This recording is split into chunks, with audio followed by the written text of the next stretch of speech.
So, maayong adlaw. Maayong adlaw. Karong si Manaha. Tagalog di ay no. This, sa ba ni? Tagalog is, ngayon nga week,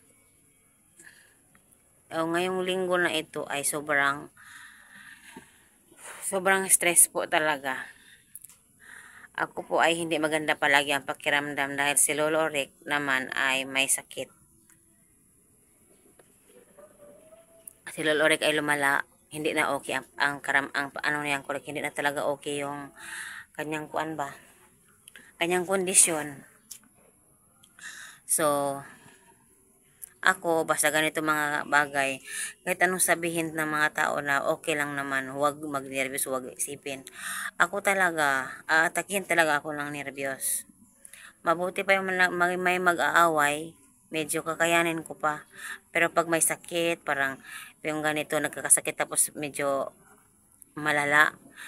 Yung nervyos ko talaga, ngayon nga, masakit na naman itong dito ko, marami akong nararamdaman, hindi ako okay. Lagi akong konting lang talaga, yung mood ko, yung madali ako magalit talaga. Madali ako mapikon ngayon. Kasi, ang dami ko kasing iniisip. Iisipin ko pa yung anong ipapakain kay Lolo Rick. Iisipin ko pa yung sitwasyon niya. Si Dudong hindi na nga magrereklamo. Pag utusan ko, na lang siya kasi mapapagalitan ko talaga. Kami dalawa ni Chris, lagi na kami nagtatalo. Kasi madali akong mapikon sa kanya. Na kasi ako kasi gusto ko ng tulong. Na yung mga kamag-anak kasi ni Lorek malayo-layo. Gusto ko ng dalawa niyang kapatid andito para hindi na sa akin makaano ba yung mga kakainin ni Lorek, puntahan doon.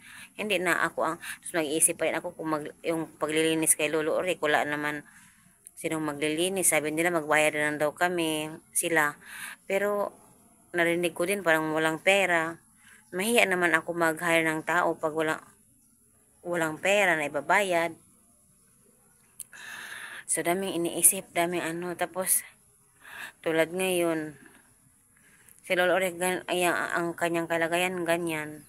So, sobrang stress ko. Paggising ko pa lang, tuwing umaga pagising ko, wala na, diretso na yung kabog ko. Bumalik na naman, every gising ko, kabog ng dibdib na naman agad.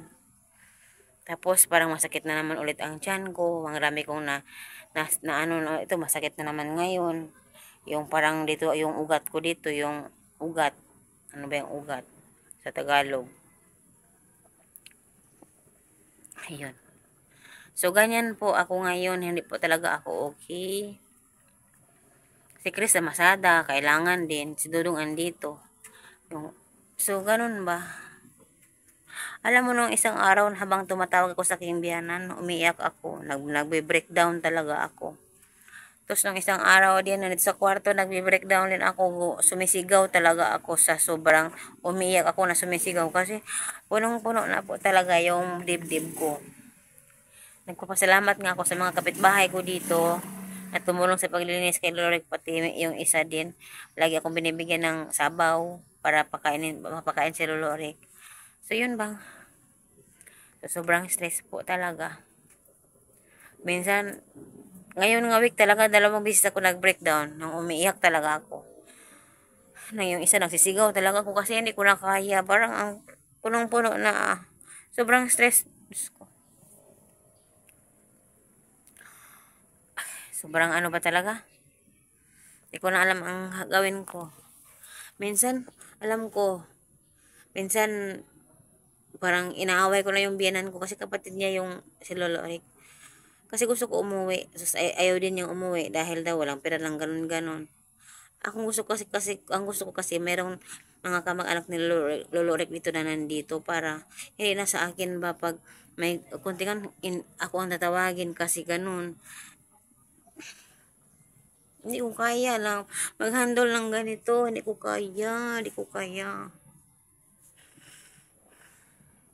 Kaya, medyo, hindi ako okay. Lagi, Diyos ko Lord. Alam nyo, every time, maisip ko sila, pati maisip ko ang kalagayan ba ko dito. Simula't dumating ako dito, ang dami kong pagtitiis. Ang dami kong mga, inano ba, yung tinitiis ba? Hindi ko na i-detalye, pero marami talaga. So, hanggang ngayon, pag ganito pa din, pati anak ko nadadamay. Kasi, pag magreklamo siya nga, ayaw niya magpapakain kasi tatakot siya kay Lulurik. Magagalit man ako, ginagawa na lang niya. Kasi naawa din siya sa akin. Minsan, umiiyak naman ako. So, yun. So, yun lang muna.